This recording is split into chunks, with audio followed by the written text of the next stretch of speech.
الله أكبر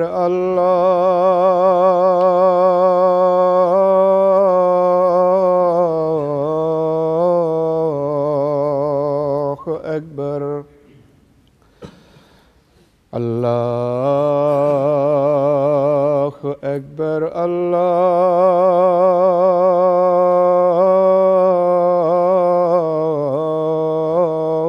الله أكبر أشهد أن لا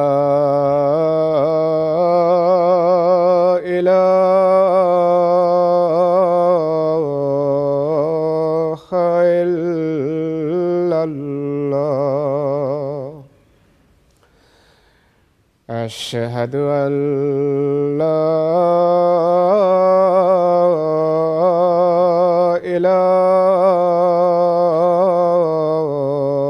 إله إلا الله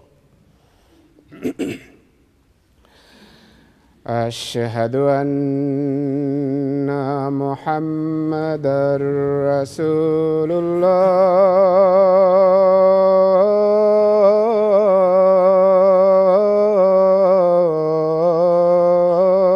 الله أشهد أن محمدًا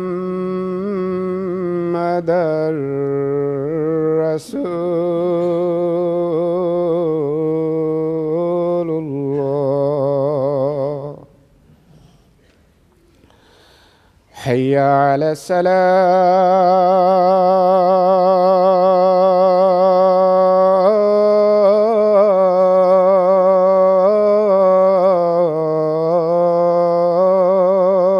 الصلاة حي على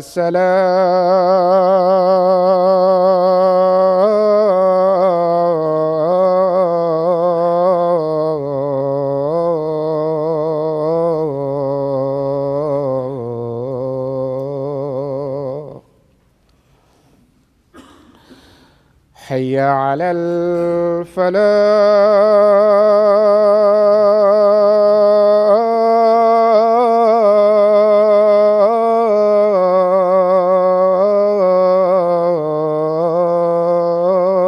الفلاح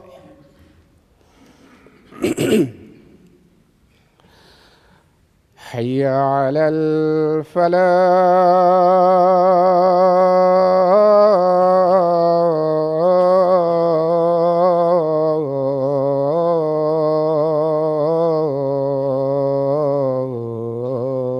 الفلاح الله أكبر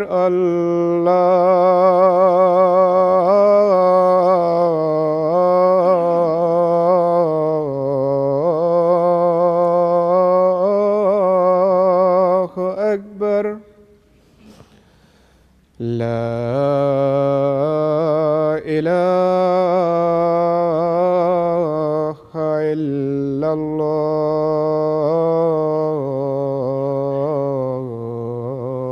الله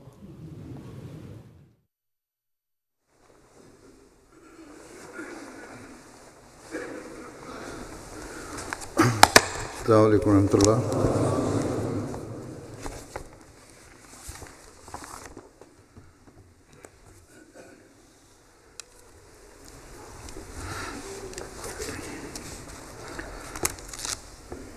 أشهد أن لا إله إلا الله وحده لا شريك له وأشهد أن محمدًا عبده ورسوله أما بعد فأعوذ بالله من الشيطان الرجيم بسم الله الرحمن الرحيم الحمد لله رب العالمين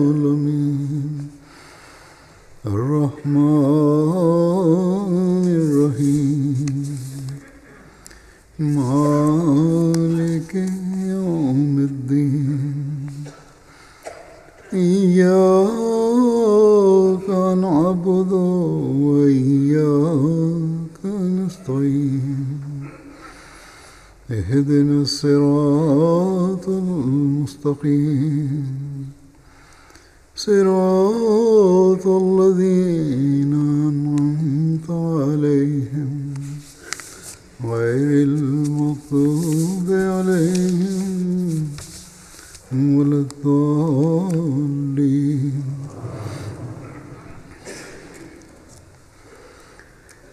گزشتہ خطبے میں اس بات کا ذکر ہوا تھا کہ اللہ تعالیٰ فرماتا ہے کہ دعاؤں کی قبولیت کے لیے اللہ تعالیٰ پر کامل ایمان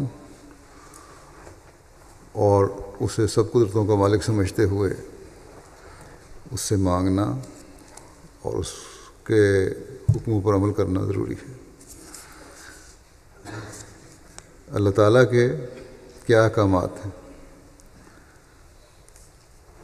گزشتہ خطبے میں بھی ذکر ہو چکا ہے کہ اس کے لیے اللہ تعالیٰ نے ہمیں قرآن کریم جیسی عظیم کتاب عطا فرمائی ہے جس میں اللہ تعالیٰ کے تمام حکم، تمام اوامر و نواہی موجود ہیں. اللہ تعالیٰ نے جب یہ فرمایا کہ فلیستجیبوا لی، کہ میرے بندے میرے حکم کو قبول کریں، وہ حکم جو قرآن کریم میں موجود ہیں انہیں قبول کریں. اس کے نتیجے میں اللہ تعالیٰ دعائیں بھی قبول کرے گا اور رشد بھی حاصل ہوگا. اللہ تعالیٰ فرماتا ہے کہ آخر میں کیا نتیجہ نکلے گا، لعلہم یرشدون، تاکہ وہ ہدایت پائیں بندے اور اس ہدایت کی وجہ سے میرے قرب کے نظارے دیکھیں، وہ سیدھے راستے پر چلنے والے ہوں، ان کی رہنمائی ہو، نیکیوں پر چلنے والے ہوں، برائیوں سے بچنے والے ہوں، اپنے مقصد پیدائش کو بھی پورا کرنے والے ہوں اور اعلیٰ اخلاق پر چلتے ہوئے ایک دوسرے کے حق بھی ادا کرنے والے ہیں.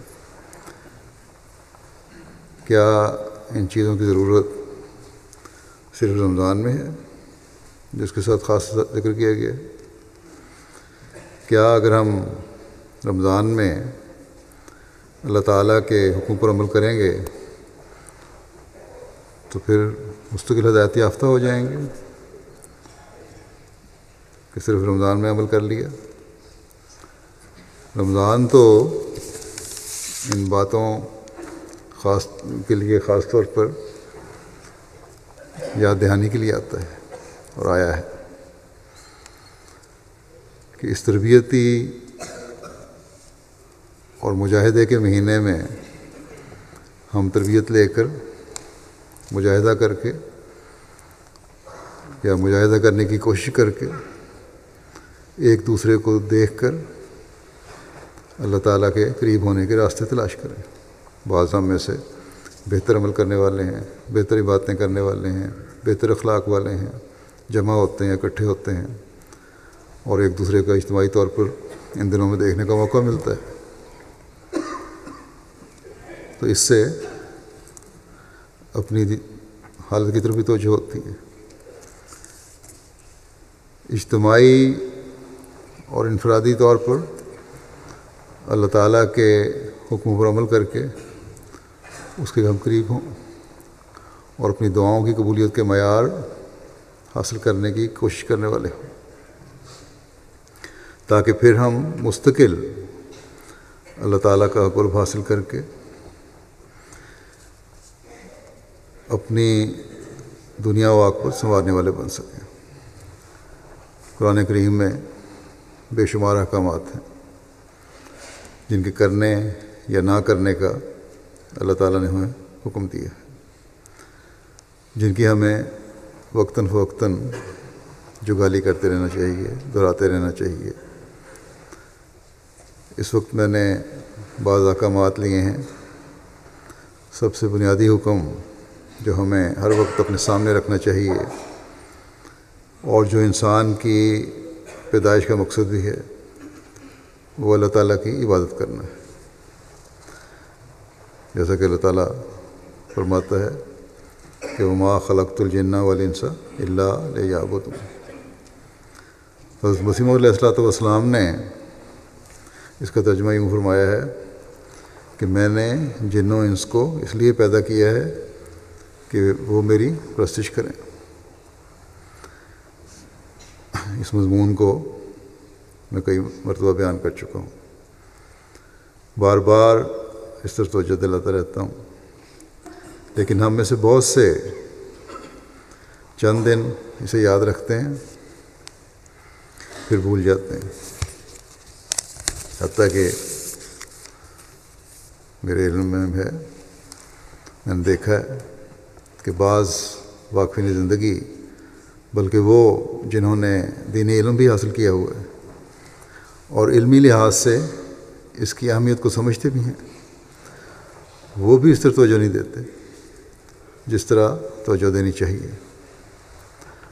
پھر جماعتی عہدیدار ہیں، میٹنگز میں تو اپنی علمی لیاقت ظاہر کرنے کی کوشش کرتے ہیں، کسی کا معاملہ پیش ہو جائے تو اسے قرآن اور حدیث کے حوالے سے سمجھاتے ہیں، لیکن بعض ایسے ہیں خود اس بنیادی حکم پر وہ توجہ نہیں جو ہونی چاہیے۔ حضرت مسیح موعود علیہ السلام ایک جگہ فرماتے ہیں کہ تم اس بات کو سمجھ لو کہ تمہارے پیدا کرنے سے خدا تعالیٰ کی غرض یہ ہے کہ تم اس کی عبادت کرو اور اس کے لیے بن جاؤ۔ دنیا تمہاری مقصود بالذات نہ ہو۔ میں اس لیے بار بار اس امر کو بیان کرتا ہوں کہ میرے نزدیک یہی ایک بات ہے جس کے لیے انسان آیا ہے، اور یہی بات ہے جس سے وہ دور پڑا ہوا ہے۔ آپ علیہ السلام نے اس بات کی مزید وضاحت فرمائی آگے کہ دنیا کو مقصود بالذات نہ بنانے سے یہ مطلب نہیں ہے کہ تم دنیاوی کام نہ کرو، بے شک وہ بھی کرو، لیکن جو عبادت کی ذمہ داری ہے، بلکہ جو مقصد پیدائش ہے، وہ تمہاری اولین ترجیح ہونی چاہیے۔ آج کل رمضان میں اس پر عموماً عمل ہو ہی رہا ہے۔ رات عشاء کی نماز بھی مغربی ممالک میں بہت دیر سے ہوتی ہے۔ نماز سے فارغ ہوتے ہوتے 11 سوا 11 بج جاتے ہیں۔ پھر بعض تراویح بھی پڑھتے ہیں، تراویح کا بھی انتظام ہے مساجد میں۔ گھر جا کر سوتے سوتے 12 ساڑھے 12 بج جاتے ہیں۔ پھر 2-2:30 بجے سحری کھانے کے لیے جاگتے بھی ہوں گے، کچھ نفل بھی پڑھتے ہیں، نماز پر بھی آتے ہیں مسجد میں۔ تو یہ بات ثابت کرتی ہے کہ اگر ارادہ ہو، صرف علمی اہمیت کا ہی پتہ نہ ہو بلکہ عملی کوشش بھی ہو، تو عبادت کا جو بہترین مقام ہے نماز، اس میں سستی نہ دکھائیں بلکہ کوشش کر کے آیا کریں۔ مساجد میں نماز جماعت ادا کرنا بھی اللہ تعالیٰ کے حکموں سے حکم ہے۔ بس اس رمضان میں واقفین زندگی جن کا عہد ہے کہ ہم دین کو دنیا پر مقدم کرنے والوں میں سب سے آگے رہنے والے میں سے ہونے کی اپنی تمام تر طاقتوں کے ساتھ کوشش کریں گے، اور عہدیدار جن پر افراد کی نظر ہے اور ان کو انہوں نے چنا بھی اس لیے ہوا ہے، منتخب کیا ہے کہ ہم میں سے بہتر ہیں، وہ ایک نمونہ ہونے چاہیے۔ ان کو اس بات کی پوری کوشش کرنی چاہیے کہ صرف رمضان میں ہی نہیں، کہ رمضان میں ہی اللہ تعالیٰ کے بتائے ہوئے طریق کے مطابق عبادت پر زور نہیں دینا، اور دن ہی نہ گنتے رہیں کہ باقی 13 دن رہ گئے یا 12 دن رہ گئے تو ہم اپنی پرانی روش پہ یا روٹین پہ آ جائیں گے، بلکہ یہ کوشش ہو کہ اس رمضان کی تربیت اور مجاہدے نے ہم میں جو عبادتوں کی طرف توجہ میں بہتری پیدا کی ہے اسے ہم نے اب مستقل زندگی کا حصہ بنانا ہے، اپنے نمونے قائم کرنے ہیں، جیسا کہ میں نے حضرت مسیح موعود علیہ السلام کا بھی اقتباس پیش کیا جس میں آپ نے بڑے درد سے یہ توجہ دلائی اور یہ فرمایا کہ میں بار بار توجہ دلاتا ہوں۔ اس ضمن میں آپ کے چند اور اقتباسات پیش کرتا ہوں جس سے اس کی مزید وضاحت ہوتی ہے۔ حضرت مسیح موعود علیہ السلام ایک جگہ فرماتے ہیں کہ جب خدا تعالیٰ کا ارادہ انسانی خلقت سے صرف عبادت ہے تو مومن کی شان نہیں کہ کسی دوسری چیز کو عین مقصود بنا لے۔ حقوق نفس تو جائز ہیں مگر نفس کی بے اعتدالیاں جائز نہیں۔ حقوق نفس بھی اس لیے جائز ہیں کہ تا وہ درماندہ ہو کر رہ ہی نہ جائیں۔ تم بھی ان چیزوں کو اسی واسطے کام میں لاؤ، ان سے کام اس واسطے لو کہ یہ تمہیں عبادت کے لائق بنائے رکھیں، نہ اس لیے کہ وہی تمہارا مقصود اصلی ہو۔ نفس کے حقوق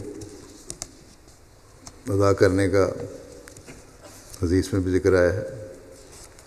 حضرت صلی اللہ علیہ وسلم نے فرمایا کہ تمہارے نفس کا بھی تم پر حق ہے۔ حضرت مسیح علیہ السلام فرماتے ہیں کہ بے شک یہ حق ہے لیکن اس میں اعتدال ہونا چاہیے، میانہ روی ہونی چاہیے، جائز حق جو ہیں نفس کے وہ ادا کرو، کیونکہ یہ حقوق اللہ تعالیٰ نے انسانی فطرت میں رکھے، اس لیے ان کو ادا کرنا تو بہرحال ضروری ہے۔ ان کو اپنے فائدے اور استعمال میں لاؤ، ورنہ بعض چیزیں ایسی ہیں اگر ان کو استعمال نہ کیا جائے، پورا حق نہ ادا کیا جائے نفس کا، تو بعض حصیں ختم ہو جاتی ہیں، وہ جو مقصد نہیں ہے انسانی پیدائش کا، بلکہ عبادت کے مقصد کے ساتھ ہی ان چیزوں کا استعمال کرنا بھی ضروری ہے۔ اللہ تعالیٰ کی پیدا کی ہوئی خصوصیات اور طاقتوں کو استعمال کرنا ضروری ہے، اور نہ استعمال کرنا اللہ تعالیٰ کی ناشکری ہے۔ ایک صحابیہ تھیں، برا حال تھا ان کا، نہ تیار ہوتی تھیں نہ کنگھی کرتی تھیں۔ کسی نے ان کے بارے میں حضرت صلی اللہ علیہ وسلم کی خدمت میں عرض کیا کہ اس طرح رہتی ہے۔ آپ نے بلا کے پوچھا، انہوں نے کہا کس چیز کے لیے تیار ہوں، میرا خاوند تو دن کو بھی عبادت کرتا ہے رات کو بھی عبادت کرتا ہے۔ تو آپ نے خاوند کو بلا کے کہا کہ تمہارے نفس کا بھی تم پہ حق ہے، تمہاری بیوی کا بھی تم پہ حق ہے، بس حقوق ہر طرح کے ادا ہونے چاہیے، لیکن مقصد جو پیدائش کا ہے اس کو بہرحال سامنے رکھنا چاہیے۔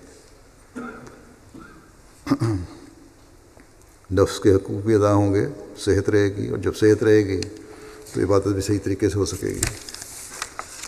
پھر حضرت مسیح علیہ السلام فرماتے ہیں کہ بے محال استعمال سے حلال بھی حرام ہو جاتا ہے۔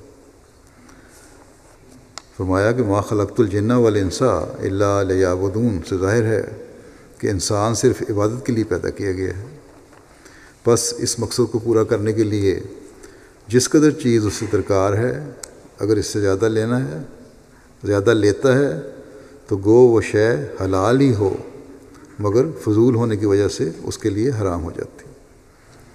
جائز استعمال ہر چیز کا ٹھیک، لیکن اگر ضرور سے زیادہ استعمال ہے تو وہ حلال بھی حرام بن جاتا ہے۔ فرمایا جو انسان رات دن نفسانی لذات میں مصروف ہے وہ عبادت کا کیا حق ادا کر سکتا ہے؟ مومن کے لیے ضروری ہے کہ وہ ایک تلخ زندگی بسر کرے، لیکن عیش و عشرت میں بسر کرنے سے تو وہ اس زندگی کا عشر عشیر بھی حاصل نہیں کر سکتا۔ پھر فرماتے ہیں کہ اصل غرض انسان کی خلقت کی یہ ہے کہ وہ اپنے رب کو پہچانے اور اس کی فرما برداری کرے، جیسا کہ اللہ تعالیٰ نے فرمایا ما خلقت الجن والانس الا لیعبدون، میں نے جن و انس کو اس لیے پیدا کیا ہے کہ وہ میری عبادت کریں۔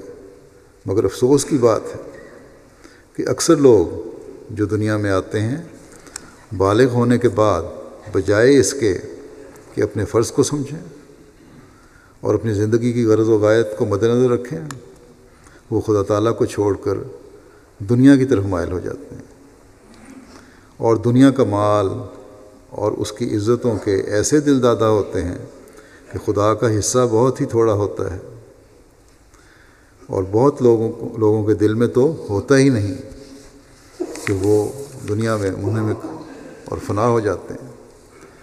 انہیں خبر بھی نہیں ہوتی کہ خدا بھی کوئی ہے۔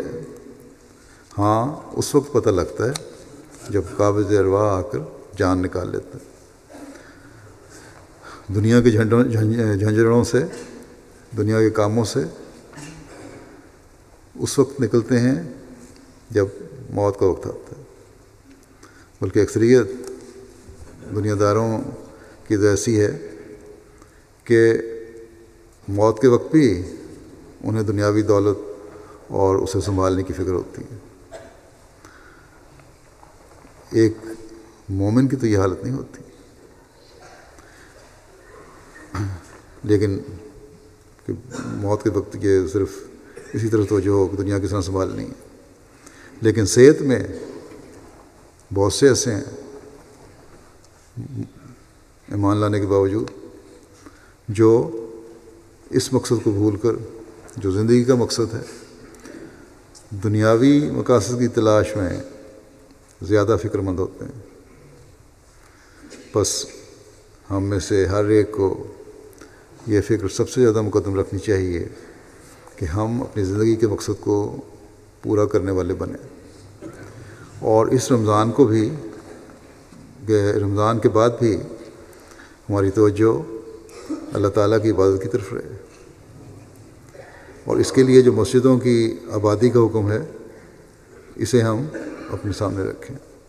حضرت مسیح موعود علیہ السلام نے ایک جگہ فرمایا کہ انسان کے دل میں خدا کے قرب کے حصول کا ایک درد ہونا چاہیے، خدا کے قرب کے حصول کا ایک درد ہونا چاہیے، جس کی وجہ سے اس کے، یعنی خدا تعالیٰ کے نزدیک وہ قابل قدر شے ہو جائے۔ جب اللہ تعالیٰ کے قرب کو حاصل کرنے کا درد ہوگا تو پھر اللہ تعالیٰ کے نزدیک وہ انسان قابل قدر چیز بن جاتا ہے۔ بس جو اللہ تعالیٰ کے نزدیک قابل قدر شے ہو جائے وہی ہے جو حقیقی رشد پانے والا، حقیقی ہدایت پانے والا اور اللہ تعالیٰ کے پیار کو حاصل کرنے والا۔ اللہ تعالیٰ نے نماز اور عبادت کے مضمون کو اور بھی بہت جگہ بیان فرمایا ہے۔ سورہ نور میں اللہ تعالیٰ فرماتا ہے کہ رجال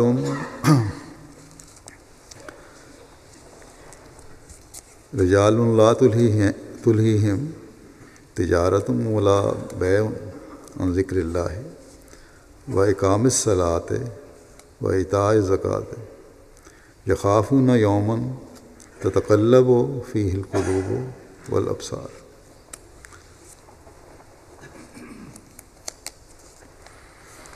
کہ ایسے عظیم مرد جنہیں نہ کوئی تجارت اور نہ کوئی خرید و فروخت اللہ کے ذکر سے یا نماز کے قیام سے یا زکوٰۃ کی ادائیگی سے غافل کرتی، وہ اس دن سے ڈرتے ہیں جس میں دل خوف سے الٹ پلٹ ہو رہے ہوں گے اور آنکھیں بھی۔ اس آیت میں ان لوگوں کی مثال ہے، جیسا کہ حضرت مسیح علیہ السلام نے لکھا ہے کہ وہ خدا تعالیٰ کے نزدیک قابل قدر شے ہو جائے گا، اور یہ اعزاز سب سے بڑھ کر حضرت صلی اللہ علیہ وسلم کے صحابہ کو ملا، اور وہ اللہ تعالیٰ کے پیارے بنے۔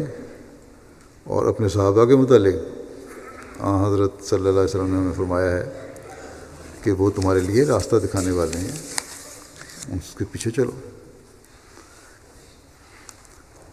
حضرت اقدس مسیح موعود علیہ السلام اس آیت کی وضاحت میں فرماتے ہیں کہ ایک شخص کا ذکر تذکرۃ الاولیاء میں ہے کہ ایک شخص ہزارہ روپیہ کے لین دین کرنے میں مصروف تھا۔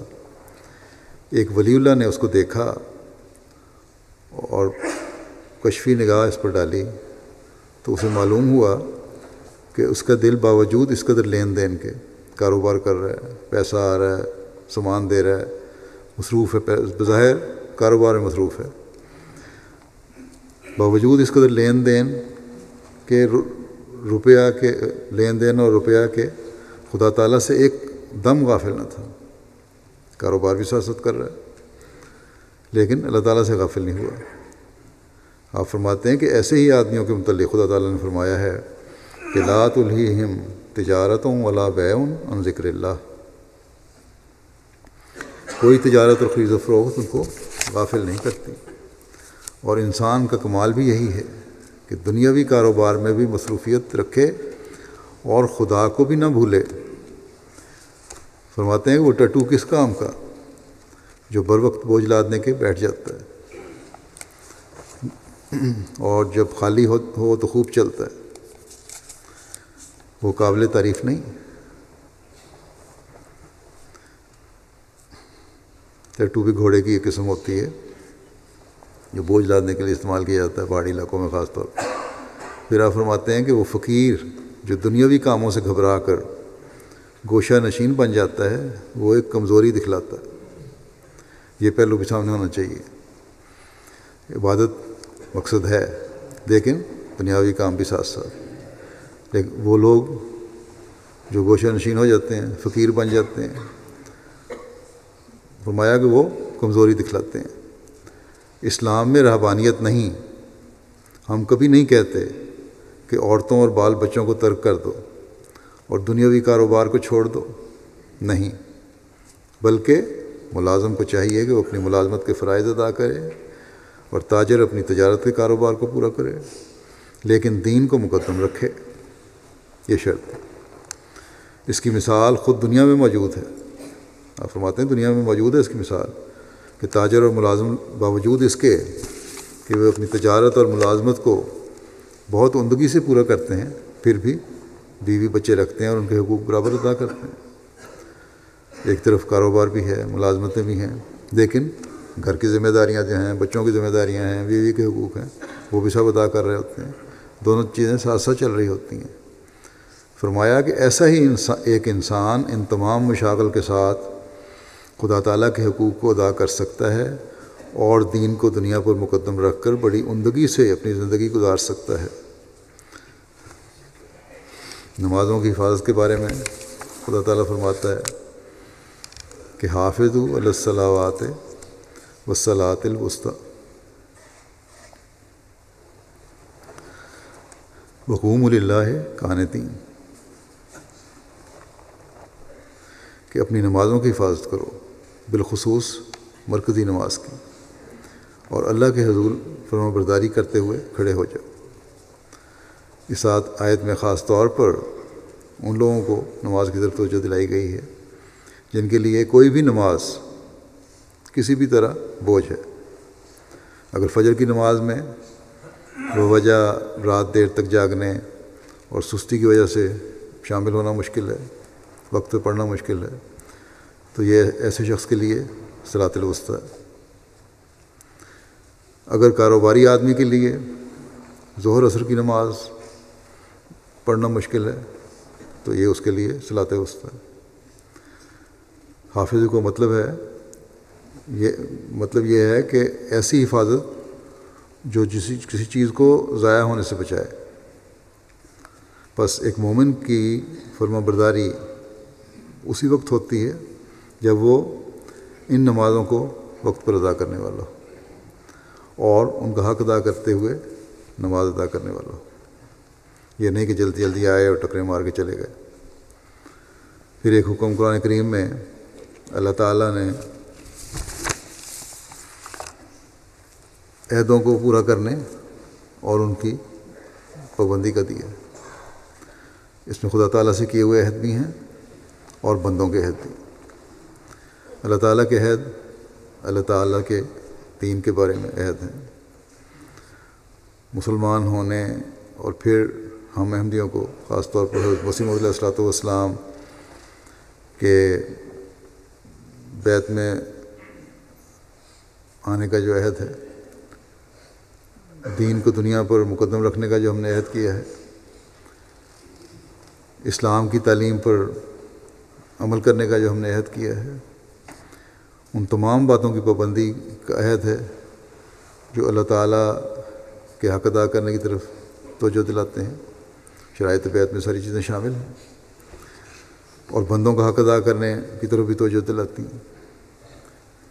اس طرح ہمیں توجہ دینی چاہیے۔ اللہ تعالیٰ فرماتا ہے کہ اوفوا بعہد اللہ اذا عاہدتم ولا تنقضوا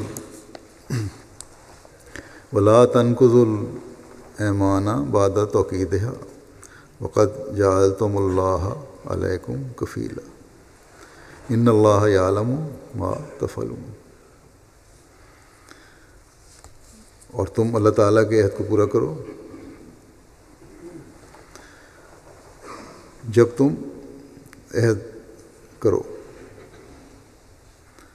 اور قسموں کو ان کی پختگی کے بعد نہ توڑو جب کہ تم اللہ کو اپنے اوپر کفیل بنا چکے ہو۔ اللہ یقیناً جانتا ہے جو کچھ تم کرتے ہو۔ بس بڑا واضح حکم ہے کہ تمہارے دو عہد ہیں، ایک اللہ تعالیٰ سے کیا ہوا عہد جو یقیناً اسلام کی تعلیم پر چلنے کا عہد ہے، اور عہد بیت ہے۔ یہ عہد ہے کہ میں اسلام میں داخل ہو کر مسلمان کہلا کر اللہ تعالیٰ کے تمام حکموں پر عمل کروں گا۔ اور دوسری بات یہ بیان فرمائی کہ تم آپس کے جو عہد اور معاہدات کرتے ہو ان کو بھی پورا کرو۔ وہ یہاں اللہ تعالیٰ نے یہ فرمایا ہے کہ جب اللہ تعالیٰ کو تم نے ضامن بنا لیا تو تمہارا اس عہد کو پورا کرنا ضروری ہے۔ اس کا یہ ہرگز مطلب نہیں کہ جہاں واضح طور پر اللہ تعالیٰ کا نام لے کر اللہ تعالیٰ کو ضامن نہ بنایا جائے وہاں عہد توڑ دو تو کوئی حرج نہیں، اپنی قسموں کو توڑ دو تو کوئی حرج نہیں، معاہدات پر عمل نہ کرو تو کوئی حرج نہیں، بلکہ ہر عہد جو تم کرتے ہو، ہر معاہدہ جو تم کرتے ہو، وہ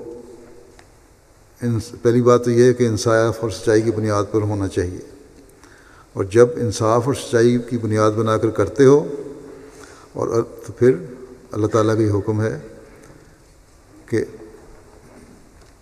اسی طرح ہونا چاہیے بنیاد انصاف اور سچائی، کیونکہ ایک مومن کا انصاف اور سچائی پر قائم ہونا ضروری ہے۔ گویا دوسرے لفظوں میں چاہے ہم اللہ تعالیٰ کی قسم کھا کر یا اسے ضامن بنا کر کوئی معاہدہ کریں یا نہ کریں، لیکن کیونکہ اللہ تعالیٰ کی تعلیم ہے کہ تم انصاف اور سچائی پر قائم رہو، اس لیے جو معاہدہ بھی انصاف اور سچائی کی بنیاد پر ہوگا وہ اللہ تعالیٰ کی ضمانت کے نیچے آ جائے گا۔ بس اس مضمون کو سمجھنے کی ضرورت ہے کہ ایک مومن نے اپنے تمام عہدوں اور معاہدوں کو پورا کرنا ہے۔ اگر اس بات کی اہمیت اور حقیقت کو ہم سمجھ لیں تو ہر قسم کے جھگڑوں اور دھوکہ دہیوں اور الزامات سے ہمارا معاشرہ پاک ہو سکتا ہے۔ عائلی معاملات میں بھی جو مسائل پیدا ہوتے ہیں وہ بھی کبھی پیدا نہ ہو، کیونکہ وہاں بھی عہد توڑے جا رہے ہوتے ہیں۔ آج کل میں نے دیکھا ہے دنیاوی لالچوں کی وجہ سے معاہدوں کو توڑنے اور دھوکہ دینے اور زبان کے اقرار کو پورا نہ کرنے کے معاملات بڑھ رہے ہیں ہمارے اندر بھی۔ اور ان چیزوں سے نہ صرف یہ کہ جماعت کی بدنامی ہوتی ہے، بلکہ بعض دفعہ ایسے لوگوں کا ایمان بھی ضائع ہو جاتا ہے۔ معاہدوں کو جب انسان توڑتا ہے تو جھوٹ کا سہارا لیتا ہے، اور جھوٹ کے بارے میں اللہ تعالیٰ نے بڑا سخت انذار فرما کر اس سے بچنے کو حکم دیا۔ فرماتا ہے فَاجْتَنِبُوا الرِّجْسَ مِنَ الْأَوْثَانِ وَاجْتَنِبُوا قَوْلَ الزُّورِ، کہ بتوں کی پلیدی سے بچو اور جھوٹ کہنے سے بچو۔ اس بارے میں حضرت مسیح علیہ الصلوۃ والسلام فرماتے ہیں کہ مجھے اس وقت اس نصیحت کی حاجت نہیں کہ تم خون نہ کرو، قتل نہ کرو، کسی کا خون نہ بہاؤ، کیونکہ بجز نہایت شریر آدمی کے کون ناحق کے خون کی طرف قدم اٹھاتا ہے، مگر میں کہتا ہوں کہ ناانصافی پر ضد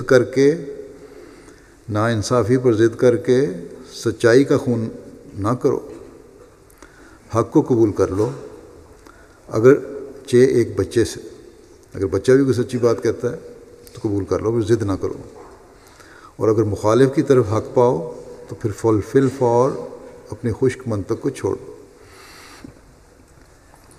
اگر تمہارا مخالف ہے، وہ کوئی سچی بات کہتا ہے، لڑائی جھگڑے ہو رہے ہیں، تو دیکھ لو کہ دوسری طرف سچائی ہے، تو پھر بحث کرنے کی ضرورت نہیں، پھر منطق جھاڑنے کی ضرورت نہیں، پھر سچائی کو قبول کرو۔ فرمایا کہ سچ پر ٹھہر جاؤ اور سچی گواہی دو، جیسا کہ اللہ جل شانہ فرماتا ہے فَاجْتَنِبُوا الرِّجْسَ مِنَ الْأَوْثَانِ وَاجْتَنِبُوا قَوْلَ الزُّورِ، یعنی بتوں کی پلیدی سے بچو اور جھوٹ سے بھی، کہ وہ بت سے کم نہیں۔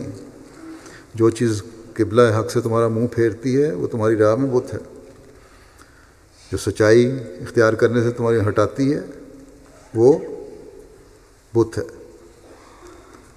سچی گواہی دو، اگرچہ تمہارے باپوں یا بھائیوں یا دوستوں پر ہو، چاہیے کہ کوئی عداوت بھی تمہیں انصاف سے مانے نہ کرے۔ ہم غیروں کو تو یہ بات بتاتے ہیں اور قرآن کریم کی تعلیم دکھاتے ہیں کہ یہ انصاف کی تعلیم ہے، لیکن بہت سارے ایسے ہیں ہم میں سے جب ہمارے اپنے معاملات آتے ہیں تو اس چیز کو بھول جاتے ہیں۔ پھر ایک موقع پر حضرت مسیح علیہ الصلوۃ والسلام فرماتے ہیں کہ بت پرستی کے ساتھ اس جھوٹ کو ملایا ہے، جھوٹ کو بت پرستی کے ساتھ ملایا ہے۔ جیسا احمق انسان اللہ تعالیٰ کو چھوڑ کر پتھر کی طرف سر جھکاتا ہے، ویسے ہی صدق اور راستی کو چھوڑ کر اپنے مطلب کے لیے جھوٹ کو بت بناتا ہے۔ یہی وجہ ہے کہ اللہ تعالیٰ نے اس کو بت پرستی کے ساتھ ملایا اور اسی سے نسبت دی۔ جیسے ایک بت پرست بت سے نجات چاہتا ہے، یعنی بت بنا کر اس کے پاس جاتا ہے عبادت کرنے کے لیے، سمجھتا ہے کہ اس کی عبادت کروں گا میں یا اس سے اپنے گناہوں کی معافی مانگوں گا تو مجھے نجات مل جائے گی یا میرے مقاصد حل ہو جائیں گے۔ فرمایا کہ جھوٹ بولنے والا بھی اپنی طرف سے بت بناتا ہے اور سمجھتا ہے کہ اس بت کے ذریعے نجات ہو جائے گی، کہ میں جھوٹ بولوں گا تو میرا معاملہ طے ہو جائے گا۔ فرمایا کیسی خرابی آ کر پڑی ہے، اگر کہا جاوے کہ کیوں بت پرست ہوتے ہو، اس نجاست کو چھوڑ دو، تو کہتے ہیں کیوں کر چھوڑ دیں، اس کے بغیر گزارا نہیں ہوتا۔ اس سے بڑھ کر اور کیا بدقسمتی ہوگی کہ جھوٹ پر اپنا مدار سمجھتے ہیں، مگر میں تمہیں یقین دلاتا ہوں کہ آخر سچ ہی کامیاب ہوتا ہے، بھلائی اور فتح اسی کی ہے۔ یقیناً یاد رکھو جھوٹ جیسی کوئی منحوس چیز نہیں۔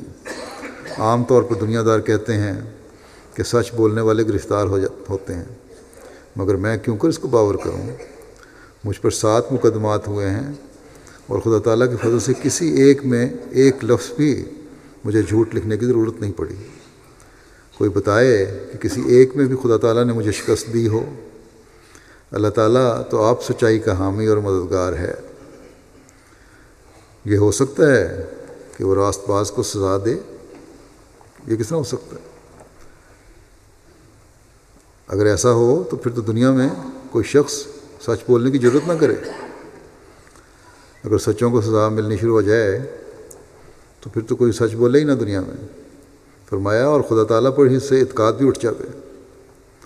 راست باز تو زندہ ہی مر جاویں۔ اصل بات یہ ہے کہ سچ بولنے سے جو سزا پاتے ہیں، سچ بولا اور اگر سزا پھر بھی مل گئی تو وہ سچ کی وجہ سے نہیں ہوتی، وہ سزا ان کی بعض اور مخفی در مخفی بدکاریوں کی ہوتی ہے اور کسی اور جھوٹ کی سزا ہوتی ہے۔ خدا تعالیٰ کے پاس تو ان کی بدیوں اور شرارتوں کا ایک سلسلہ ہوتا ہے، ان کی بہت سی خطائیں ہوتی ہیں اور کسی نہ کسی میں سزا پا لیتے ہیں۔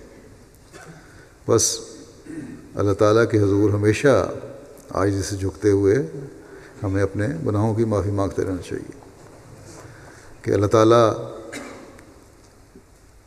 کی پکڑ میں ہم اپنے کسی مخفی گناہ کی وجہ سے نہ آ جائیں۔ اللہ تعالیٰ کے حکموں میں یہ ہے اور متقیوں کو کہ اللہ تعالیٰ نے ایک نشانی یہ بتائی ہے کہ والکاظمین الغیظ والعافین عن الناس، غصہ کو دبانے والے ہیں اور لوگوں کو معاف کرنے والے ہیں۔ عفو کا مطلب ہے کہ اپنے خلاف کیے گئے جرم کو مکمل طور پر بھلا کر کسی کو معاف کر دینا، یہ عفو ہے۔ بس متقی وہ ہے جو نہ صرف غصہ کو دبانے والا ہو بلکہ معاف کرنے والا بھی ہو، اور پھر معاف اس طرح کرے کہ جس نے بھی میرے خلاف جرم کیا ہے اس کو میں بھول جاؤں۔ اس بارے میں وضاحت فرماتے ہوئے کہ غصہ کو دبانے کے کیا فائدے ہیں، حضرت اقدس مسیح علیہ السلام فرماتے ہیں کہ یاد رکھو کہ عقل اور جوش میں خطرناک دشمنی ہے۔ جب جوش اور غصہ آتا ہے تو عقل قائم نہیں رہ سکتی، لیکن جو صبر کرتا ہے اور بردباری کا نمونہ دکھاتا ہے اس کو ایک نور دیا جاتا ہے جس سے اس کی عقل و فکر کی قوتوں میں ایک نئی روشنی پیدا ہو جاتی ہے، اور پھر نور سے نور پیدا ہوتا ہے۔ غصے اور جوش کی حالت میں چونکہ دل و دماغ تاریک ہوتے ہیں، اس لیے پھر تاریکی سے تاریکی پیدا ہوتی ہے۔ پھر ایک جگہ آپ نے فرمایا کہ یاد رکھو جو شخص سختی کرتا ہے اور غضب میں آ جاتا ہے اس کی زبان سے معارف اور حکمت کی باتیں ہرگز نہیں نکل سکتیں۔ وہ دل حکمت کی باتوں سے محروم کیا جاتا ہے جو اپنے مقابل کے سامنے جلد تیش میں آ کر آپے سے باہر ہو جاتا ہے۔ گندہ دہن اور بے لگام ہو کر ہونٹ لطائف کے چشمے سے بے نصیب اور محروم کیے جاتے ہیں۔ جب گندے دہنی نکلتی ہے زبان سے، گندے الفاظ نکل رہے ہوں، گالیاں نکل رہی ہوں، تو پھر کوئی اس پہ روک ٹوک نہیں ہوتی۔ پر زبان جو ہے، زبان اور منہ، پھر جو اچھی باتیں ہیں، جو اللہ تعالیٰ کو پسند باتیں ہیں، جو نیکی کی باتیں ہیں، ان سے پھر محروم ہو جاتی ہے۔ وہ پھر ہمیشہ ایسے لوگ گاندھی بکتے ہیں۔ فرمایا کہ غضب اور حکمت دونوں جمع نہیں ہو سکتے۔ جو مغضوب الغضب ہوتا ہے اس کی عقل موٹی اور فہم کند ہوتا ہے۔ غصے میں آ گئے تو موٹی عقل ہو گئی اور پھر سوچنے سمجھنے کی صلاحیتیں بھی ختم ہو جاتی ہیں۔ فرمایا کہ اس کو کبھی کسی میدان میں غلبہ اور نصرت نہیں دیے جاتے۔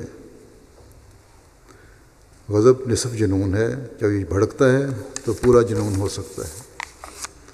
پھر ایک موقع پہ آپ نے فرمایا کہ مرد کو چاہیے کہ اپنے قوا کو برمحل اور حلال موقع پر استعمال کرے۔ مثلاً ایک قوت غضبی ہے، جب وہ اعتدال سے زیادہ ہو تو جنون کا پیش خیمہ ہوتی ہے۔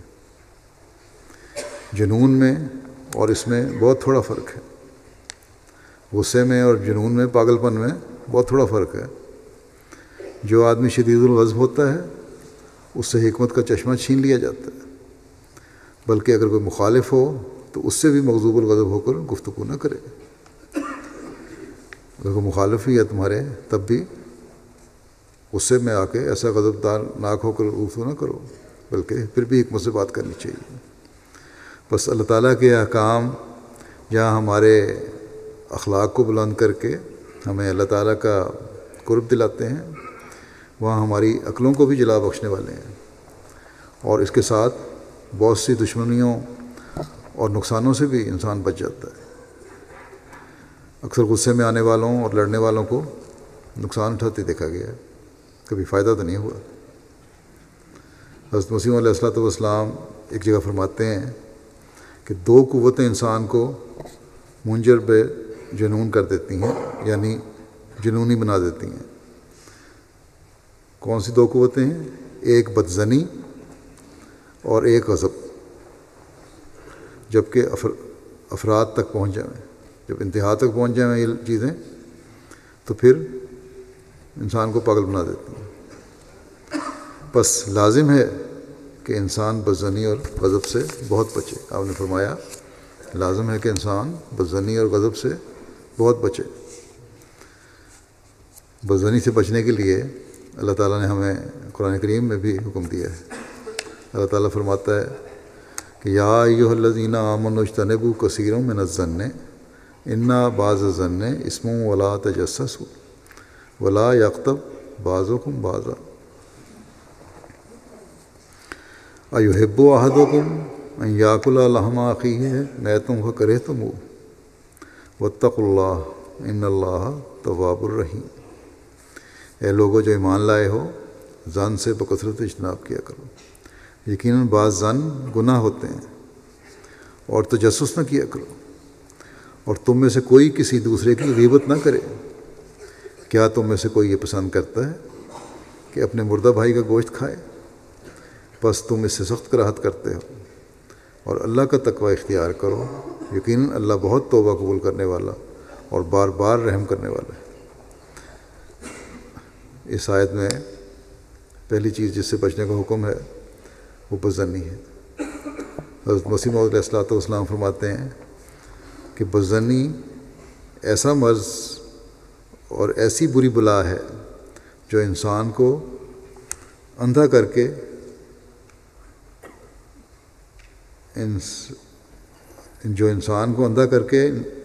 انسان کو ہلاکت کے تاریک کنویں میں گرا دیتی ہے۔ پھر فرمایا خوب یاد رکھو کہ ساری برائیاں اور خرابیاں بدظنی سے پیدا ہوتی ہیں، اس لیے اللہ تعالیٰ نے اس سے بہت منع فرمایا ہے۔ فرمایا کہ انسان بدظنی سے بہت ہی بچے۔ اگر کسی کی نسبت کوئی سوء ظن پیدا ہو، کوئی برا ظن بدظنی پیدا بھی ہو، تو کثرت کے ساتھ استغفار کریں۔ کسی کے دوسرے کے بارے میں بدظنی پیدا ہوئی ہے تو بجائے اس کو دل میں جگہ دینے کے، اس پہ سوچنے کے، یا پھر دوسرے کو اس کی وجہ سے نقصان پہنچانے کے بجائے کثرت سے استغفار کرنی چاہیے کہ کسی کے بارے میں بدظنی پیدا ہوئی۔ فرمایا کثرت کے ساتھ استغفار کرے اور خدا تعالیٰ سے دعائیں کرے تاکہ اس معصیت اور اس کے برے نتیجے سے بچ جاوے، اس گناہ سے بچے، اور اس گناہ کی وجہ سے جو برے نتائج پیدا ہونے ہیں ان سے بچ سکے، جو اس بدظنی کے پیچھے آنے والا ہے۔ اس کو کوئی معمولی چیز نہیں سمجھنا چاہیے، یہ بہت خطرناک بیماری ہے۔ پھر دوسری بات جس سے اللہ تعالیٰ نے ہمیں روکا ہے اس آیت میں، تجسس کرنا ہے، کھود کھود کر کسی کے عیب نکالنا، یا کسی بھی بارے میں تجسس کرنا۔ جو چیز کوئی بتانا نہ چاہتا ہو اس کے بارے میں ضرور ایک کوشش کرنا کہ مجھے علم میں آ جائے یہ چیزیں غلط ہیں، اس سے بھی برائیاں پیدا ہوتی ہیں۔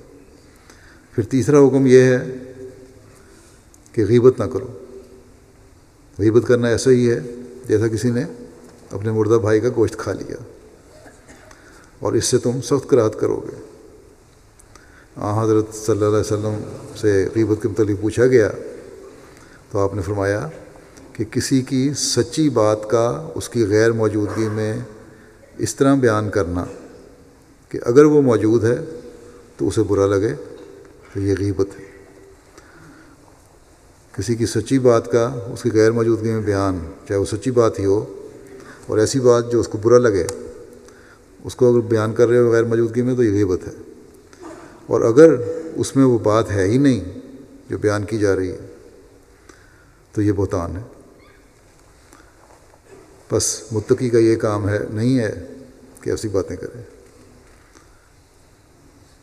جس سے مسائل پیدا ہوتے ہیں، معاشرے میں فساد پیدا ہوتے ہیں۔ نہ غیبت کرنی ہے، نہ کسی بہتان لگانا۔ بس رمضان میں جب ہم چاہتے ہیں کہ اللہ تعالیٰ کا تقوی اختیار کریں، اس کا قرب ہمیں ملے، اپنی دعاؤں کو ہم قبول ہوتا ہوا دیکھیں، تو ان برائیوں سے بچنے کی اور اللہ تعالیٰ کے احکامات پر عمل کرنے کی ہمیں بہت زیادہ کوشش کرنی چاہیے۔ اللہ تعالیٰ ہمیں اس کی توفیق عطا فرمائے کہ ہم اس کے تمام احکامات پر عمل کرتے ہوئے اس کا قرب حاصل کرنے والے ہوں، اور رمضان کے بعد بھی ہم میں یہ نیکیاں قائم رہیں، اللہ تعالیٰ کے حقیقی عابد ہم بنیں اور اسی کی کامل فرمانبرداری اختیار کرنے والے ہوں۔ نماز کے بعد ایک جنازہ غائب پڑھاؤں گا جو ایک شہید کا جنازہ ہے، مکرم چودھری خلیق احمد صاحب ابن چودھری بشیر احمد صاحب، حلقہ گلزار ہجری، ضلع کراچی۔ آپ کو 49 سال کی عمر میں مخالفین احمدیت نے 20 جون 2016 کو رات تقریباً 9:30 بجے ان کے کلینک میں گھس کر فائرنگ کر کے شہید کر دیا۔ انا للہ و انا الیہ راجعون۔ تفصیلات کے مطابق چودھری خلیق احمد صاحب نے میڈیکل ڈپلومہ کیا ہوا تھا اور اپنے گھر کے قریب ہی ہومیوپیتھک اور ایلوپیتھک کلینک بنا رکھا تھا۔ وقوع کے روز حسب معمول روزہ افطار کرنے کے بعد اپنے کلینک واقعہ گلزار ہجری پر واپس آئے اور وہاں موجود مریضوں کو دیکھ رہے تھے۔ تقریباً رات 9:30 بجے ہیلمٹ پہنے ہوئے دو نامعلوم افراد نے کلینک میں آ کر آپ پر فائرنگ کر دی اور موقع سے فرار ہو گئے۔ فائرنگ کے نتیجے میں 2 گولیاں آپ کے سر میں لگیں اور 2 گولیاں سینے میں لگیں۔ کلینک کے قریب واقعہ میڈیکل سٹور والے نے فوری طور پر موٹر سائیکل پر آ کر آپ کے گھر جا کر اطلاع دی۔ آپ کا بیٹا گاڑی لے کر آیا اور گاڑی میں ڈال کر فوراً طور پر قریبی ہسپتال لے جایا گیا، لیکن آپ ہسپتال پہنچنے سے پہلے ہی جامع شہادت نوش فرما گئے تھے۔ انا للہ و انا الیہ راجعون۔ کراچی کے اسی حلقہ گلزار ہجری میں گزشتہ ماہ مئی کی 25 تاریخ کو نامعلوم افراد نے فائرنگ کر کے مکرم داؤد احمد صاحب اور حاجی غلام محی الدین صاحب کو بھی شہید کیا تھا۔ شہید مرحوم کے خاندان میں احمدیت کا نفوذ ان کے دادا مکرم اللہ بخش صاحب امرتسر کے ذریعے ہوا۔ ان کا خاندان امرتسر سے گوکھوال، پھر رحیم میاں خان میں آباد ہوا، پھر شہداد پور ضلع سانگڑ میں منتقل ہو گئے۔ مرحوم شہداد پور ضلع سانگڑ کے قریب گاؤں احمد پور میں 1967 میں پیدا ہوئے تھے۔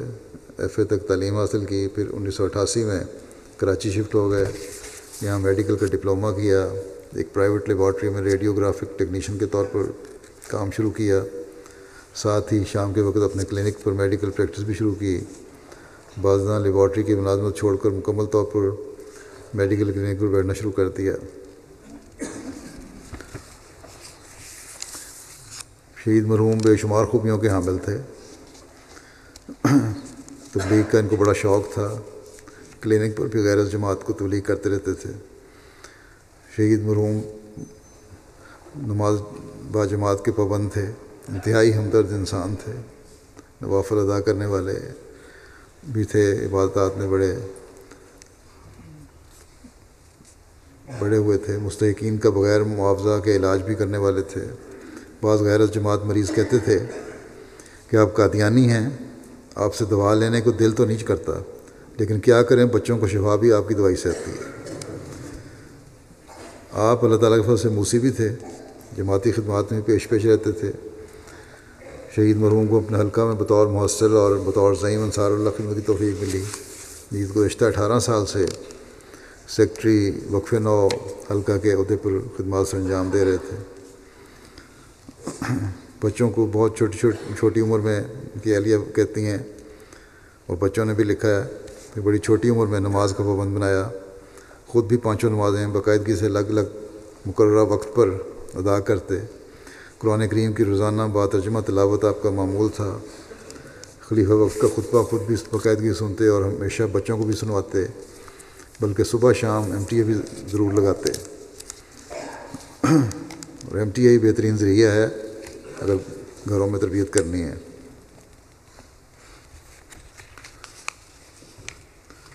محلے والوں کے کام آنے والے شہید مرحوم کی اہلیہ کہتی ہیں کہ میں نے 1 ماہ قبل خواب میں دیکھا کہ 2 گلاس شربت کے بھرے ہوئے ہیں۔ میں کہتی ہوں کس چیز کی شربت ہے؟ یہ تو کوئی خاص شربت لگتا ہے، تو مجھے خواب میں بتایا جاتا ہے کہ دنیا کی جو سب سے اچھی چیز ہے اس کا شربت ہے۔ شہید مرحوم کی شہادت کے بعد اس خواب کی سمجھ آئی کہ اس جامع شہادت ہے۔ اس سے قبل داؤد احمد صاحب شہید ہوئے تھے، وہ بھی انہی کی گلی میں ساتھ ہی تھے، چند دن پہلے شہید ہوئے۔ یہ 2 گلاس سے شاید یہ 2 شہادتیں مراد تھیں۔ ان کی اہلیہ، ان کے پسماندگان میں بھائی بہنوں کے علاوہ ان کی اہلیہ محترمہ بشرا خلیق صاحبہ ہیں، 2 بیٹے ہیں، عزیز منیک احمد جو جامعہ احمدیہ میں طالب علم ہیں روا میں، اسی طرح ایک بیٹے رحیق احمد، یہ BTS کے 3 سال کے طالب علم ہیں، ایک بیٹی عزیزہ شمائلہ احمد ہے، یہ 16 سال کی ہے۔ اللہ تعالیٰ مرحوم کے درجات بلند فرمائے اور ان کے بچوں کو، لاحقین کو صبر اور حوصلہ عطا فرمائے، اور ان کے باپ کی نیکیاں ہمیشہ ان میں بچوں میں بھی جاری رہیں۔